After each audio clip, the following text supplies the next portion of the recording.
Sayın Atatan YouTube kanalımızın izleyenleri, Türkmenistan gündemi haber bültenimize hoş geldiniz.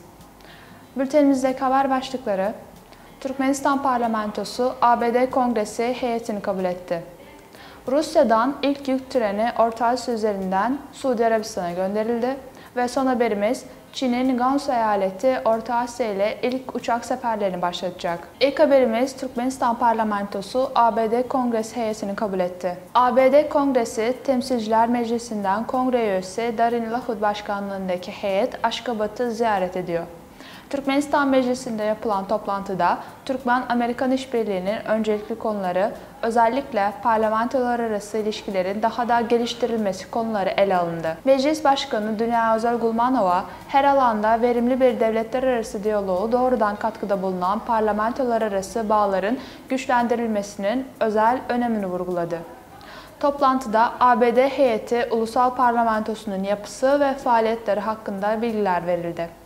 Çeşitli alanlarda karşılıklı yarar sağlayan işbirliğine yönelik mevcut büyük potansiyel dikkate alınarak iki ülke parlamenterleri arasında daha yakın ilişkilerin kurulması ve yasa yapımı alanında deneyim alışverişi yapılmasına yönelik fırsatlar görüşüldü. Toplantının sonunda taraflar parlamentolar arası diyaloğun yoğunlaştırılmasının Türkmenistan ile ABD arasındaki siyasi, diplomatik, ticari, ekonomik, kültürel ve insani işbirliğinin geliştirilmesine doğrudan hizmet edeceğine olan güvenlerini dile getirdiler. Sıradaki haberimiz Rusya'dan ilk yük treni Orta Asya üzerinden Suudi Arabistan'a gönderildi. Rusya'dan ilk yük treni Kazakistan, Türkmenistan ve İran üzerinden transit olarak Kuzey-Güney Uluslararası Ulaşım Koridoru boyunca Rusya'dan Suudi Arabistan'a doğru yola çıktı. İran'ın Gülistan Eyaleti Gümrük Dairesi Genel Müdürü Şehriyar Şehriyari genel basına verdiği röportajda Rusya'dan gelen ilk yük treninin Türkmenistan-İnçeburun sınır kapısından İran'a doğru ilerlediğini söyledi.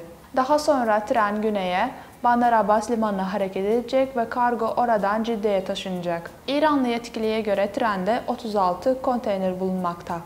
Yeni rotanın nakliye sürelerini birkaç gün kısaltacağının tahmin edildiğini de söyledi. Şehriyari, gümrük tarifelerinin düşürülmesi sonucunda malların Kuzey-Güney koridoru boyunca transit geçiş maliyetlerinin neredeyse yarı yarıya düştüğünü de vurguladı.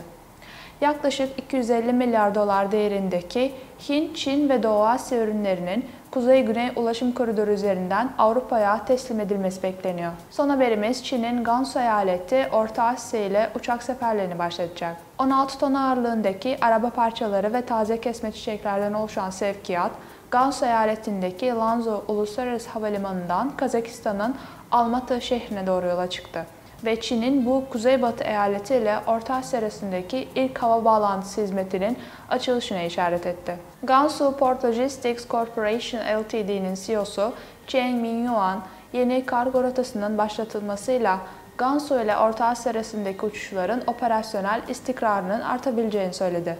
Ona göre Almatı şehri, dış ticaretin ölçeğini daha da genişletmek için malların dağıtım merkezi olarak kullanılacak.